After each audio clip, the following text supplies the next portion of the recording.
Hello and welcome to Daily Current Affairs by Neo IAS. Today is 10th June 2019 and the topic we are going to discuss is Chandrayaan 2 Polyethylene terephthalate, that is PET, G20, then Financial Action Task Force, map-aided program and the previous year question revision series. So the first topic, Chandrayaan 2. Chandrayaan 2 is in news because the ISRO has marked mid-July for the takeoff and launch of Chandrayaan 2. Okay, so it will start from July 9th. So ISRO has set the date September 6th as the date of soft land of its landing craft at the lunar South Pole. That is a region where no agency has got so far. So the mission carries 14 payloads or instruments to observe and gauge the lunar scene. So ISRO recently listed at least 6 complexities of soft landing on a mission on the moon. So coming to Chandrayaan 2, it's a second mission to moon, India's second mission to moon, which is totally indigenous mission, and it has an orbiter, lander and rover. So the overall weight is 3,800 kilogram. It includes all these three, that's a robotic rover, lander and orbiter. So it will be sent from MK3 from Satish Dhawan Space Center in Sriharikota, that is in Andhra Pradesh. So the orbiter, it will orbit the moon at a distance of 100 kilometers from the lunar surface, and after reaching the 100-kilometer lunar orbit, the lander, which has a rover in it, it will get separated from the orbiter. So the structure of the orbiter, this was manufactured by Hindustan Aeronautical Limited. Okay, and the lander, it is a 5-legged lander. Its name is Vikram. By the name Vikram Sarabhai. So that will descend on the moon, and the lander, it will get detached from the orbiter and it will descend towards the lunar orbit. Okay, so that happens before attempting to land on the surface. And the lander, it will soft land on the lunar surface at a specified site, and it will deploy the rover which it has in it. And the rover, it's a robotic rover. The name is Pragyan. It's a 6-wheeled rover. So it will move around the landing site and it will take ground commands. Okay, so the instrument on the rover, it will observe the lunar surface and it will send back whatever data it collected to the station, which will be useful to analyze the lunar soil. So the payload, it will collect almost all the scientific information on the lunar topography, mineralogy, then the elemental abundance, the exosphere of the lunar surface, then the signature of water ice and hydroxyl. Okay, if successful, the Chandrayaan 2 will be the first mission to land a rover near the lunar South Pole. Okay, till now USSR and China have only achieved to soft land on moon. Polyethylene terephthalate, PET, it is in news because use of plastic, it is growing in India, but nearly 80% of the PET PET bottles are getting recycled. It is by company Adidas. The article was on the Nation page. It is by company Adidas. You might have read this. It's a pretty good article. It will be very useful in mains writing, for case studies or for giving examples in GS paper 3. So please do read it. Okay, in its emotional way, read it.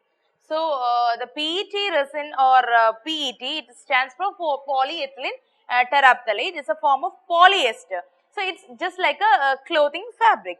So it is extruded or molded into plastic bottles and containers for packaging foods and beverages or personal care products, any other consumer products. Okay, so it is highly valued packaging material because it is very lightweight, non-reactive, economical and shatterproof.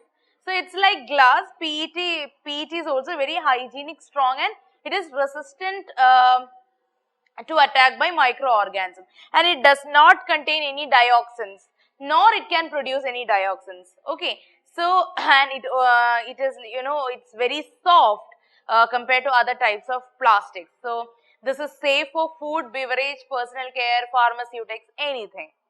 Okay, any health related thing. So this is made from generally ethylene glycol and terephthalic acid. So the pellets of PET resins, it is heated and we'll get a molten liquid.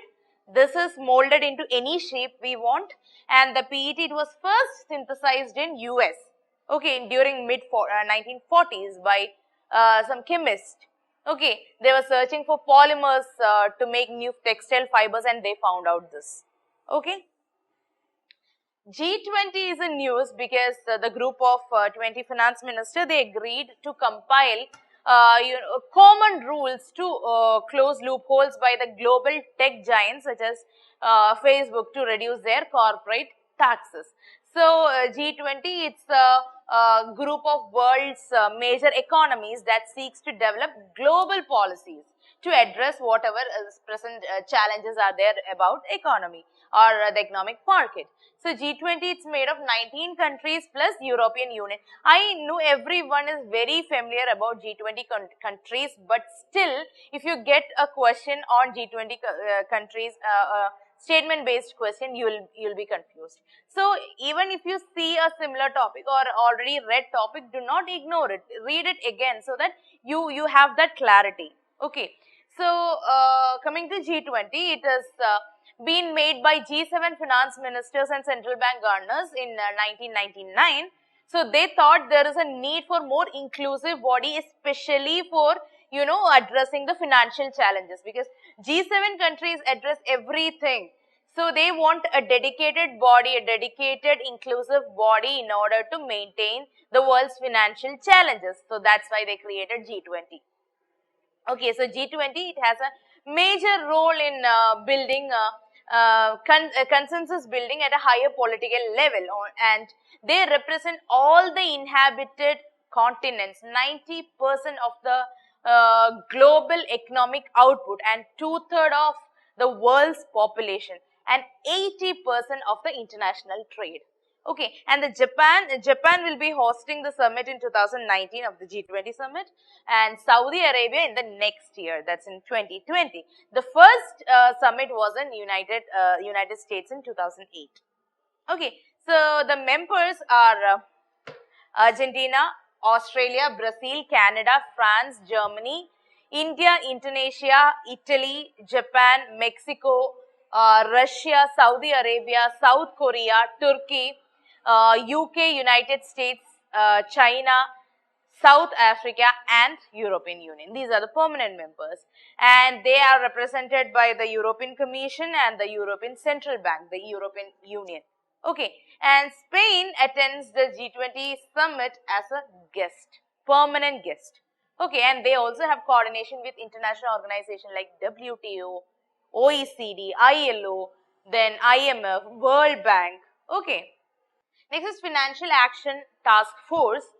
So this is in news because Pakistan, they faces the FATF blacklist at its asset compliance on the 18 of 27 action plans was unsatisfactory. So Pakistan was placed on a grey list for terror financing in 2018 on a proposal moved by US, UK, Germany and France. Okay, Pakistan requires a vote of at least 15 of the FATF voting members to move out of the grey list. Okay, but they didn't get it. So this FATF, it's an intergovernmental body. They are made to combat money laundering as well as terrorist financing. Initially, it was only for money laundering when it was made. Then it was extended to terrorist financing as well. So its main function is to develop a necessary policy to bring out national legislative and regulatory reforms in these areas, that is money laundering and terrorist financing. So it's basically a policy making body. So G7 summit that was held in Paris in 1989, they they wanted to combat money laundering issue. So that is why they made FATF. So G7 made FATF as well as G20. Okay. So in 2001, they extended the function of FATF to the terrorist financing as well. So they don't have their own secretary, their own office. So they use OECD secretariat, OECD headquarters as their secretariat. Okay. So the members as of now, as of 2018, FATF consists of 36 members. Okay, they have also two regional organizations, GCC, that's a Gulf Cooperation Council, and European Commission, and they have something called as 40+9 recommendation, grey list, black list. I have already explained all this, but I'll brief it. Okay, FATF. So the 40+9 recommendation. It is for 40 recommendation are on money laundering from 1990, and the 9 recommendation are on terrorist financing. Together they make 49. Okay, grey list is for classification used by this organization to deal with terrorist financing and its facilitators. So the countries which will be subjected to subjected to direct monitoring and intense scrutiny by International Cooperation Review Group. Okay, and it will impact the country's economy, and it will be harder for them to meet the mounting foreign financing needs. Okay, and it includes IMF also. Fine.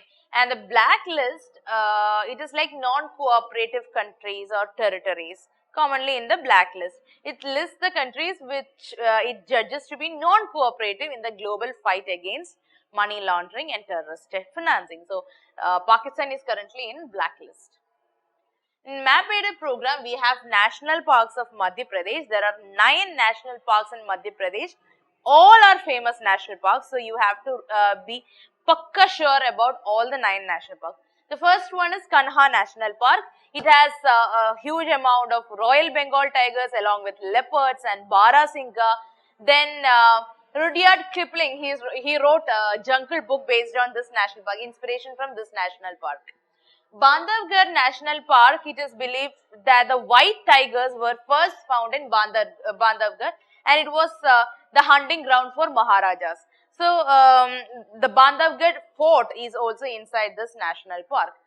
Panna National Park, river Ken flows through Panna National Park. We have read in current affairs about the interlinking of Ken and Betwa. So, if Ken and Betwa, the excess water of Betwa is given to Ken, then the Panna National Park will be affected. So, Panna National Park, it is famous for wild creatures like Indian tiger, gharial, vulture, four-horned antelope, etc. So, the main feature is Ken River is flowing through Panna National Park. Then you have Satpura National Park. It is famous for the marsh crocodile and exotic birds, and it is very hilly terrain it has. Then Madhav National Park, it was one of the once the renowned for attracting the Marathas and Mughals because of its hunting grounds. So, it has interesting sights of tigers, samba, hyena, sloth bear, crocodile, etc. Sanjay National Park, it is part of Sanjay Dhubri Tiger Reserve. And Pench National Park, it got its name from the river Pench that flows through the national park. It divides the national park into 2 equal parts. So, the Pench National Park is also famous because it was depicted in Aini Akbari. Aini Akbari was written by Abul Fasl. Vanvihar National Park, it is maintained as a zoological park where you can see a number of wild animals in their natural habitat. Fossil National Park is known as the largest fossil park in Asia. So, it has some of the fossilized plant like date palm, neem, jamun, banana, then rudraksha, jackfruit, etc. So, I have a picture attached here. So, I have marked all the 9 national parks in this map and I have rounded it. So, zoom it and please check it, okay. Then the previous year question revision series. I'll read out the question. Which of the following are the objective National Nutrition Mission?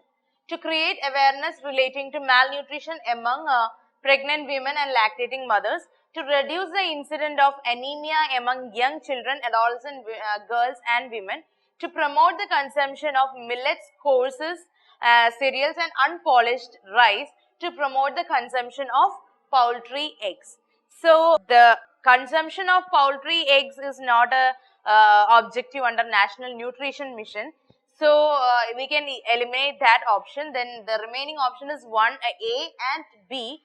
Okay, to create awareness relating to the malnutrition among pregnant women and lactating mothers, a true statement. To reduce the incidence of anemia among young children and adults and girls, it is also correct. To promote the consumption of millet, coarse and cereals and unpolished rice, so that is also correct. So the right option is B. So somehow by mistake it is seen D. I have bolded it. That is not the right answer. The answer is B, 1, 2 and 3. Okay. So that's all for today, guys. I hope you enjoyed the session. So thank you so much. Good night.